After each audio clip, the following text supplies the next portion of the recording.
नमस्कार। आप सुन रहे हैं रेडियो हिंदुस्तान और मैं हूं आपके साथ आरजे अंजू। धर्म गंगा में आज सुनिए तुलसी विवाह की पौराणिक कथा। जैसा कि आप सभी को ज्ञात होगा कि आज तुलसी विवाह है और तुलसी विवाह देव उठनी एकादशी के दूसरे दिन किया जाता है। तो इस दिन तुलसी का विवाह किया जाता है। अब इस तुलसी विवाह का महत्व क्या है, क्या विधान है और क्यों किया जाता है तुलसी विवाह? तुलसी विवाह से जुड़ी पौराणिक कथा आज हम आपको सुनाएंगे। एक बार शिव ने अपने तेज को समुद्र में फेंक दिया था। उससे एक महातेजस्वी बालक ने जन्म लिया। यह बालक आगे चलकर जालंधर के नाम से पराक्रमी दैत्य राजा बना। इसकी राजधानी का नाम जालंधर नगरी था। दैत्यराज कालनेमी की कन्या वृंदा का विवाह जालंधर से हुआ। जालंधर महाराक्षस था। अपनी सत्ता के मद में चूर उसने माता लक्ष्मी को पाने की कामना से युद्ध किया, परंतु समुद्र से ही उत्पन्न होने के कारण माता लक्ष्मी ने उसे अपने भाई के रूप में स्वीकार किया। वहां से पराजित होकर वह देवी पार्वती को पाने की लालसा से कैलाश पर्वत पर गया। भगवान देवाधिदेव शिव का ही रूप धरकर माता पार्वती के समीप गया, परंतु मां ने अपने योग बल से उसे तुरंत पहचान लिया तथा वहां से अंतर ध्यान हो गई। देवी पार्वती ने क्रुद्ध होकर सारा वृत्तांत भगवान विष्णु को सुनाया। जालंधर की पत्नी वृंदा अत्यंत पतिव्रता स्त्री थी। उसी के पतिव्रत धर्म की शक्ति से जालंधर ना तो मारा जाता था और ना ही पराजित होता था। इसीलिए जालंधर का नाश करने के लिए वृंदा के पतिव्रत धर्म को भंग करना अति आवश्यक हो गया था। इसी कारण भगवान विष्णु ऋषि का वेश धारण कर वन में जा पहुंचे, जहां वृंदा अकेली भ्रमण कर रही थी। भगवान के साथ दो मायावी राक्षस भी थे, जिन्हें देखकर वृंदा भयभीत हो गई। ऋषि ने वृंदा के सामने पल में दोनों को भस्म कर दिया। उनकी शक्ति देखकर वृंदा ने कैलाश पर्वत पर महादेव के साथ युद्ध कर रहे अपने पति जालंधर के बारे में पूछा। ऋषि ने अपने माया जाल से दो वानर प्रकट किए।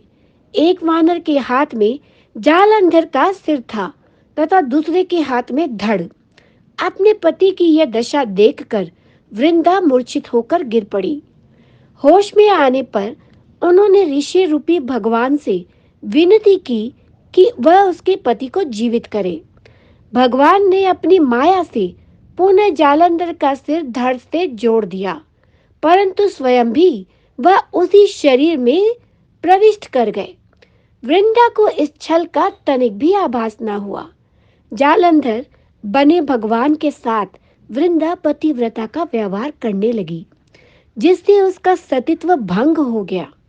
ऐसा होते ही वृंदा का पति जालंधर युद्ध में हार गया। इस सारी लीला का जब वृंदा को पता चला तो उसने क्रुद्ध होकर भगवान विष्णु को हृदयहीन शिला होने का श्राप दे दिया। अपने भक्त के श्राप को भगवान विष्णु ने सहर्ष स्वीकार किया और शालिग्राम पत्थर बन गए। सृष्टि के पालनकर्ता के पत्थर बन जाने से ब्रह्मांड में असंतुलन की स्थिति हो गई। यह देखकर सभी देवी देवताओं ने वृंदा से प्रार्थना की कि वह भगवान विष्णु को श्राप से मुक्त कर दे। वृंदा ने भगवान विष्णु को श्राप मुक्त कर स्वयं आत्मदाह कर लिया। जहां वृंदा भस्म हुई, वहां तुलसी का पौधा उगा।